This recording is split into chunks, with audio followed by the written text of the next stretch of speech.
talking about The Darkest Medium, and I think you've been living with Miriam for a while because you did the short, right? For Miriam's World. Yeah, it's actually an installation that I made. I optioned the book 14 years ago. So in 2010, I had the rights to the book. And then, as you know, it's a very long process getting a film made, especially low budget independent features. So um, I started doing a master's in the process. And because of the structure of the book, it's made up of all of these tiny little incidents. It's written almost like a journal.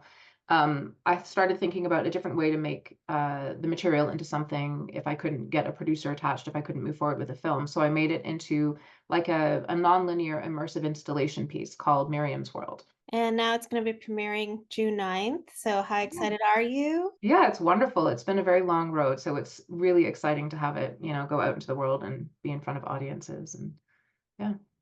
So how do you work with this project, a project like this, where it's based on the novel, like we know, based on the incident report, That's right. the Yeah. original title of the novel? Yes. So I didn't know. I had never optioned a book before. I saw the book just by happenstance in a bookstore, and I loved the cover. It just looked like something that I would have created myself. So I picked it up, read the first page, and called the publisher. It was love at first sight. And then once I had the option with the author and the publisher signed, I really didn't know how to do that. I didn't know what adaptation was like. I had never been through that process before. So I just started kind of, you know, imagining, how it could be, what it could be, how to structure it. And then I went through actually, there's a lab based in Italy, the Torino labs, and they had an adapt lab come up. I don't think they run it anymore, but in any case, I joined the adapt lab and then had a little bit more structure around how I could, make this book that is so non-linear into a kind of a more linear film. Was this like as a co-writing project, or did you work with the author? No, I didn't. So Martha Baillie, the author of the book, was, very generous and kind and gave me the rights to do it by myself. So I adapted the work.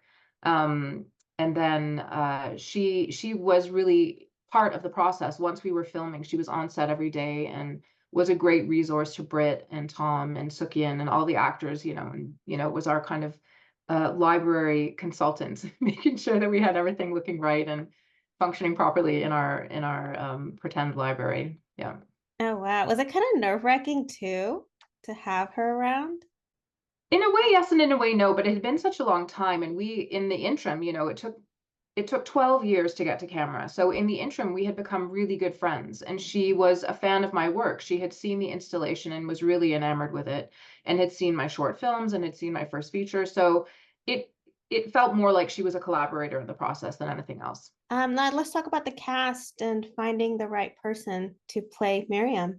Yeah, so that was also a bit of a long road. I had seen Tom. Tom was cast first. I had seen him in a trailer for Synonyms, which I think it came out in 2019. And I hadn't even seen the film yet. I just saw the trailer and I was like, this is Janko. This is the guy who has to play Janko. So we were in talks with him quite early on. And then in terms of finding Britt, we were working with Rory Bergman and it was just a process of going through different people and different options. But when they brought Britt forward, I hadn't seen Severance at the time. And I obviously like ran downstairs and turned on Severance and started watching it. And that first scene where she's on the table in the boardroom, and it was such a high stakes scene and it was so engaging. And there was something about her voice as well that I found so compelling that I told them we have to get her. I don't know, she's the one. She's Miriam for sure. I was surprised with the ending. Obviously, I've never read the novel. Was the ending created in your own, or is it based on the novel, or is So that I did. to say? No, no, not at all. The ending is like it's similar to the ending in the novel. And by the ending, I guess I'm not quite sure what you mean by the ending, but what happens anyway. I guess we shouldn't give too much away. No, I didn't change anything dramatically from the novel. So I was pretty true to the novel.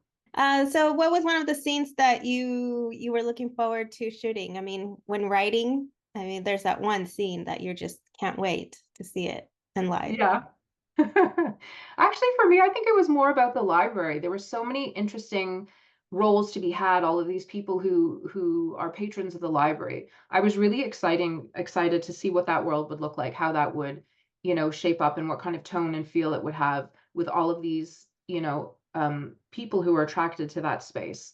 Um, and working with Britt and Tom on any scene that they did together was, in some ways, it was so easy and natural because they were so involved, and they were so dedicated and really inhabited the roles of these people that I'd had in my brain for so long, that it didn't take a lot of direction on my part at all. It was just like, okay, well, now can we do it differently?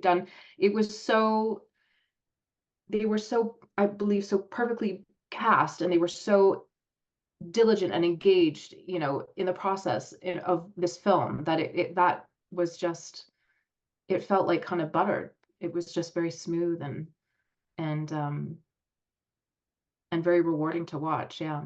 Well, now, I don't know, when I go to a public library, I might consider wearing a glove after watching this film.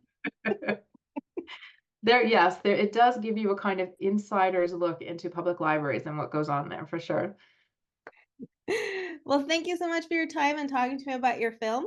I'm sure people are going to be enjoying it and representing Canada. What better, right? Yes, yes, yes. It's set in Toronto, and we have a nice piece. Allen Gardens is a very prominent neighborhood in Toronto, so it's lovely to have that real place in the film. Absolutely.